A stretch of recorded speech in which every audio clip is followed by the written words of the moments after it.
Iskander and Silvara marched with ritualistic precision, their hands entwined, a symbol of unity and power. Behind them, Corvain chants, his deep voice echoing through the cold air like a mournful melody. When the shepherd bleeds, the flock shall see. In the crimson stain, a path is revealed, leading to the heart of the labyrinth. The faithful shall follow, guided by the echo of his pain, until they stand before the throne of shadows. Leora trails behind, her steps growing sluggish and mechanical, the weight of her armor and the relentless cold sapping her energy. Her once vibrant eyes now hold a dull glimmer, and her shoulders slump slightly, betraying her weariness.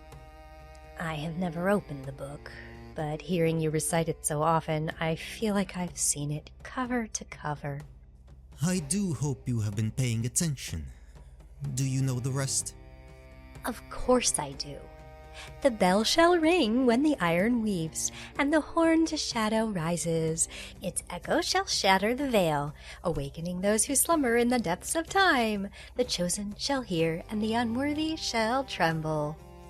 You remember your lines well. You recite the passages from Firewatch as much as another breathes. Maybe you should have read it.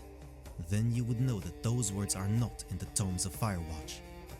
That is Apocrypha, the glorious text of which details the coming of the great beast. Bells will toll with his coming. Corvain looks back to the city square, where the faint chimes of bells ring through the streets, though Phalaris remains hidden behind the buildings. Corvain, I will not be needing your services during the negotiations. The Order is still present in the cathedral. Silence them quickly. Even the lowest acolyte can damage our plans. It will be done, in the family's name. Leora watches the reverent bow, but quickly turns to Iskander and Silvara, waiting for them to acknowledge her or assign her a task. But they move through the gate and into the keep without a word. She swallows hard, her throat tight with frustration. Leora adjusted her armor and furs, trying to maintain the grand silhouette she had worked so hard to cultivate. Her hands wrung together inside her gloves, a nervous tic she couldn't seem to control. As they proceeded through the once lavish courtyard, now overrun with unruly vines and brass statues of former kings and defiantly rearing bare motifs, Leora felt a growing sense of isolation. She was the only one now in procession with the family, but she began to feel that she was the only one that everyone couldn't see. The warmth that greeted them as they entered the main keep doors was almost painful, reviving her nerves with a sudden, uncomfortable intensity. The walk to the throne room was short, but felt interminable. The corridor was tight, made even more so by the grand table that ran down its center. To the right, an old stone fireplace roared with light, casting flickering shadows on the walls. To the left and all around, tapestries hung, depicting previous battles, long prophetic words, and regal images of the Ursine. Sebastian sat on the throne of brass and wood, the gaping maw of a large bare skull beneath his right arm, its teeth bared as if trying to intimidate an intruder.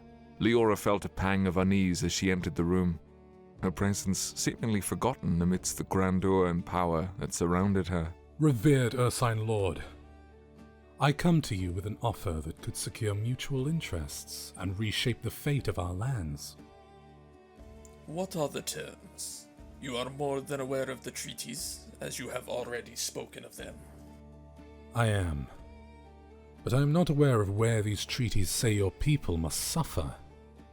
For years you've sat on the border, defiant, yet warm to many guests in my country. You have made this a sanctuary for many, but your allies sit silent. You have shown hospitality, yet receive none.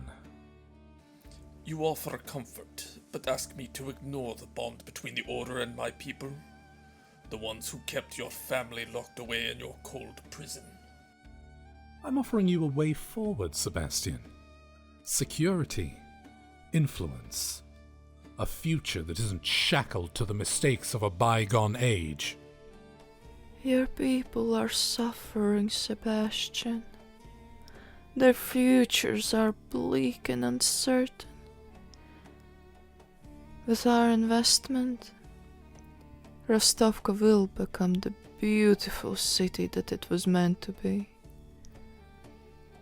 The first wonder the students venturing to the Darkenwood Academy get to see. Think of the sense of purpose your people will feel, knowing their next day will not be to survive, but to thrive. You speak of this as if it is a trivial matter. The Order of Cassius is not to be underestimated. Their reach is long, and their retribution swift. I cannot make such a decision without considering the consequences for my people. Then consider this, Sebastian. The Order is a threat to both our families. By working together, we can strengthen our position and challenge their authority. Together, we can forge a new path for the region, one that does not bow to the whims of a relic from the past. Ironic to hear you speak of relics from the past. I want to bring my people out of poverty and into a future where they can thrive. But I also know the consequences of defying the Order. My father would never forgive me if I made such a decision without his consent. You speak of leadership, Sebastian. But where is your leadership when you hide behind the skirts of the Order? Where is your courage when you refuse to make a decision that could change the fate of your people? The room falls silent, the weight of Leora's words hanging in the air. Sebastian's eyes widen in surprise, and Iskander and Silvara turn to look at her. Iskander stares unblinking, his gaze like knives cutting through the emotionally fragile Leora. Silvara looks disapproving, turning to Iskander first, seeing his gaze, and for a moment, fearing for the safety of Leora. We will deal with this outburst later. Silvara placed her hand on Iskander's shoulder and felt as the tension in him softened with her touch. Leora's face flushed with humiliation and anger as she was silently scolded. Her eyes darted around as familiar voices began to assault her mind, pressing her face into her gloves as if trying to hide from the world around her. I see you are too troubled at this time to think clearly. I will wait for your father then, a man that is deserving of respect. I will consider your offer, Iskander. But I must also consult with my advisors and weigh the potential consequences. The Order of Cassius is not to be underestimated, and I cannot act rashly. Of course, Sebastian. We will await your decision. But remember, the future of Rostovka hangs in the balance, and with it, the chance to rewrite the story of our region. As they leave the throne room, Leora lingers, her presence still unacknowledged. She feels a pang of envy for Sebastian's position, the weight of his decisions, and the opportunity to shape his people's future. Yet she also feels a growing sense of isolation, her role in this grand scheme of power and politics becoming increasingly unclear. Her outburst has only served to highlight her own insignificance, and the sting of that realization burns deep within her. Maybe they do need protection. What did you say? Leora rolls her shoulders before marching forward. At first a walk, then faster into a jog. Guards! Leora leaps onto the grand table, going into a dead sprint. This is my stage! Leora, drawing her ornate rapier, the brilliant white metal glints from the raging fire. With grace, she leaps from the table to the throne, her arms reared back to strike. In an instant, she plunges the blade forward, piercing Sebastian's chest with practiced precision. The rapier sinks deep, the point exciting his back with a wet, sucking sound.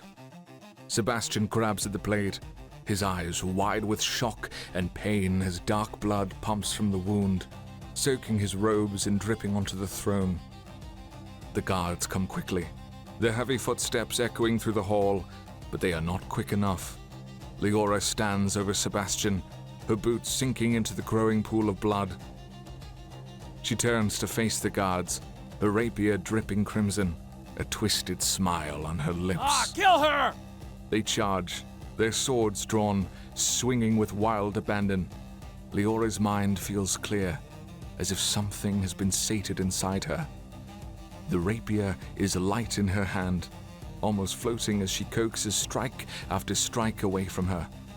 She dances around the throne like a deadly ballet, laughing and taunting the guards, her movement fluid and precise. Leora sees an opening, noticing one of the guards lifting his head a bit too high during his attacks. With a flick of her wrist, she guides the tip of her sword against his unprotected neck. The blade slices through flesh and tendon with ease, and the guard's head lolls to the side, a spray of arterial blood painting the wall behind him. One by one, Leora picks them apart, her rapier a blur of white against the red backdrop of the throne room. The commotion is heard through the rooms as two more guards run to the entrance of the hall. They stop to survey the scene, a look of horror washing over their faces as they see Leora and her carnage beneath her feet. Blood pools around her white boots, and the air is thick with the coppery scent of death. They draw their own weapons, but do not take a step, their faces pale with shock and fear. The first guard is pinned hard against the wall, his breastplate denting and creaking with protest as Silvara presses her hand against it. Her nails, sharp and black, pierce the hardened metal like hot knives, finding purchase in the soldier's soft tissue. The guard's eyes widen in agony as Silvara's nails tear through his flesh, ripping until her hand is buried to the wrist. Blood spilled down his armor, turning the once polished steel a rusty red. The other guard, seeing his fellow's brutal end, freezes in the doorway, his sword trembling in his hand. He does not see Iskander approaching from behind with inhuman speed, a blur of motion that is almost too fast for the eye to follow. Iskander's hand shoots out, grabbing the guard's head and jerking it to the side with a sickening crunch. The sounds of shattering vertebrae echo through the halls, a macabre symphony of bone and flesh. You are predictable, yet I do nothing about it. Together, they turn to face Leora, their eyes black and hungry, their expressions a mix of anger and unsatisfied bloodlust. Leora, still on her knees, feels the weight of their gaze, a physical pressure that makes her want to shrink away. She presses her forehead to the cold stone floor, her body trembling with fear. Leora finds her senses quickly in their gaze, dropping to the floor onto her knees. She can hear the distinct sounds of the couple's steps approaching her. Leora tries to press her head further into the floor, as if it would make her seem more sincere. You are predictable. This changes nothing of our plans, except its speed at which we enact it. Silvara, touching Iskander's arm again, but his tension did not release this time. You should be thankful Corvain has prepared so well for this. Thalor has already accomplished more than you have attempted to destroy here. Yet even the likes of you could not undo our destiny. Leora looks away, her eyes darting nervously around the room, seeking any semblance of comfort. Being unseen feels like a small mercy, a respite from the weight of their gazes. Her voice trembles as she speaks, barely above a whisper. Her hands twist together, knuckles turning white with the force of her grip. Thalor is not even here. He was gracious enough to meet us at the gate. Silvara stays for a moment, kneeling next to the chanting Leora, who remains bowed in reverence, her body trembling with a mix of fear and submission. Leora's breaths come in short, uneven gasps, her chest rising and falling rapidly beneath her armor. She presses her forehead to the cold stone floor, as if seeking solace in the hardness beneath her. I will speak with him. Until then, make yourself unseen. Leora shivers, a cold chill crawling down her spine as tears begin to well up in her eyes. blurring her vision. Silvaris' hands, cold and unyielding, grip Leora's head, forcing her to look up. The gesture is meant to be tender, like a mother comforting a child, but there is nothing warm or nurturing about it. Silvaris' touch is as cold as the stone floor beneath them, and her fingers dig into Leora's scalp, a subtle threat of the power she holds. As Silvara leans in, Leora can see the crimson stain on her lips, a stark contrast to the pale skin of her face. It is not the gentle touch of a mother, but the mark of a predator, the blood of her victim still fresh and warm. Silvara's lips press against Leora's forehead, leaving a chill that seeps into her bones. The kiss is a mockery of affection, a cruel reminder of the brutality that has just unfolded. Leora's heart races as she feels the weight of Silvara's hands. The pressure around her throat, a silent promise of what could happen if she steps out of line. The cold threat is palpable, a warning that lingers in the air even as Silvara pulls away, her eyes holding a mixture of disappointment and danger. Without a word, Silvara stands, her movements graceful and predatory, and follows her husband from the room. Leora is left alone, her body trembling with a mix of fear and awe, the echoes of her own actions and the brutal display of power still resonating in the throne room.